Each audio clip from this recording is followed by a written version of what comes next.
All right, this question right here is a little more challenging. It looks really tricky because it's got a whole bunch of, to the fourths and squareds and lots of terms. There isn't really anything that you can remove as a common factor. We have a cosecant squared in the first two terms, but nothing you can remove from all three. So what you want to do is you want to look at this as a trinomial, okay? And if we had, if we had a minus b times a minus b. Now you don't have to write this down, but just watch where I'm going with this. You would have a squared minus 2ab plus b squared. So now if we look at this, we would have cosecant squared squared. We have cotangent squared squared. And we have minus 2 cosecant squared times cotangent squared. So we have this form. Now, this is a bit of a trickier one. So you'll have to watch for quadratics, difference of squares, perfect square trinomials. You have to look for those patterns. So feel free to substitute. Like right now you could say, let cosecant squared theta equal, a, whatever, if you want. And you don't have to write this down, but this is what you want to think about this. So what does this mean? All right, so let me just erase this. I'll keep this here probably. Let's do the second step here. So what we're going to want to do is notice that this is actually, like I said, perfect square trinomial, where in this form right here. So it's a minus b times a minus b. So this is going to be, let's see, cosecant squared theta. Okay, we're going to factor it, minus cotangent squared theta. And we have that basically squared. So you can maybe see when I write it out this way where this comes from. So if you do your FOIL method here, cosecant squared times cosecant squared is cosecant to the fourth. Cosecant squared times negative cotan squared is negative 1 cosecant squared cotan squared. You do that again, you have another negative 1 cosecant squared cotan squared, so that's minus 2 in total, right here. And then of course the final, this is plus, minus times a minus, cotan to the fourth. Right? So seeing that is a bit wonky. I know, it's a bit tricky. But you want to take a look at, hey, how many terms do I have, and is there a pattern?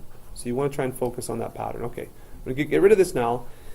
Now that we've got this factored, okay, you have some options here now. A lot of options. This might be a good one to say, I'm going to write everything in terms of sine and cos because I have no idea where to go. Like, is any of this an identity? Maybe we could look at that. Is this an identity on its own? Is this an identity on its own? If we go back to Pythagorean identities, is there anything that you kind of see? Well, we have a selection of them. Cosecant squared I see right here. So that's cotan squared plus 1. Let's see if that's going to... Oh, actually, that would work really nicely. Cotan squared plus 1 minus cotan squared. See that? So rewriting everything in terms of sine and cos, that's okay. But if you can spot anything that's an identity, it might be a good idea to do that as well. So that's what I'm going to do. Again, I'm going to use this identity right here. Maybe I'll just clip that and bring it over so we can keep that forefront in our mind. I'll just kind of, let's see, I'll put that right here for now. All right, so everyone's seeing this? So really, cosecant, oh, that's the wrong one, isn't it? That's totally the wrong one. Which one was I looking at? Oh, this one over here. My apologies. Well, let's bring them both in. Why not? They're both a lot of fun. Okay, so we got them both there. And obviously we're not going to use this one because this one doesn't really apply, but we're going to use this one.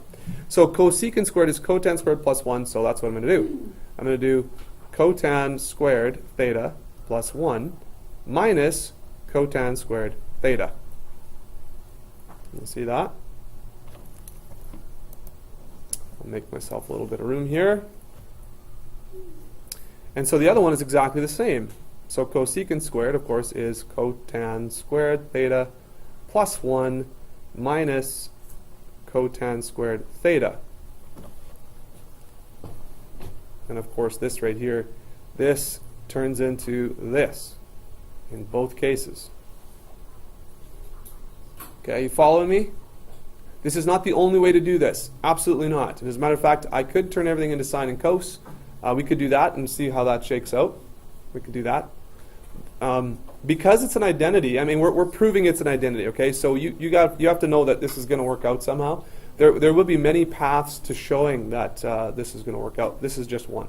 So I'll quickly finish this, and maybe I'll if you want to see the other way, we'll do the other way. This one might be the quickest. So right now we have, I'll use a red pen here, cotan squared minus cotan squared, that cancels each other out, right? And we're left with 1. Same thing happens over here, cotan squared minus cotan squared, we are left with 1. If you can show that you have 1 times 1, that equals 1, and you're done. Okay? That's one way of doing it. Now, I think it'd be a good idea. I'm just going to go back, and I'm going to do it a different way, just in case you tried it a different way. Okay? So let's go, well, actually, I don't want to do that. Let's just go back to this stage right here. All right. Oops. Okay, so let's say we want to write everything in terms of sine and cos. Might take an extra couple steps, but if that's where you went, then that's fine. Let's try that. So 1 over cosecant squared is what? 1 over sine squared theta. Very good. And this is, cotan is, it's cos squared theta over sine squared theta. So again, these are other identities. You see this right here? Okay, so right here, over here. The squareds are fine if you have cosecant, 1 over sine. Cosecant squared is 1 over sine squared. No problem. Okay, and I think I'll have to just maybe make some room here for myself. So it's going to be the same over here. I'm just going to maybe cheat just a little bit here. Let's copy that. And let's paste it right there. Okay. So we have the same thing, right? So there's an indicated operation that would be pretty easy for me to do there, right? Because we have a common denominator. So if you see that, you're thinking, wow, this is really exciting. I'm going to be able to write 1 minus cos squared theta all over sine squared theta, and I'm going to be able to do that twice. And this is barely going to be any more work than the first one. Now, why is it? Hopefully, how many of you guys play chess? Anybody play chess? Okay, when you get better at chess, you know that you can see further ahead, right? You can see one move ahead. You know what the other guy maybe might do, so you don't do this or you do this. But you can see 2, 3, 4, 5 moves ahead sometimes, really good chess players. So at this point, hopefully you're seeing ahead. You're seeing into the future here. And you're thinking, 1 minus cos squared is an identity. That equals sine squared. Wow, sine squared over sine squared is going to be 1. And so this is going to be 1 times 1, 3 moves down the way. Okay? So when you get better at it, when you get more comfortable with it, when you do 50 of these before your exam coming up, right? You'll be like clockwork, just like that. So, as we carry on through that, 1 minus cos squared is sine squared theta. And I'm just going to write really fast and really messy here so that you can kind of see what's going on, right? And, of course, sine squared over sine squared, you're fine to do that as 1 times 1. And, of course, there you go. We are done. 1 equals 1. Now, that's a couple more steps than the first way. But like I said, if you did not see that, hey, this identity is going to be able to cancel out a cotan squared, then just go ahead and make everything into sine and cos. No problem. No problem. All right, questions?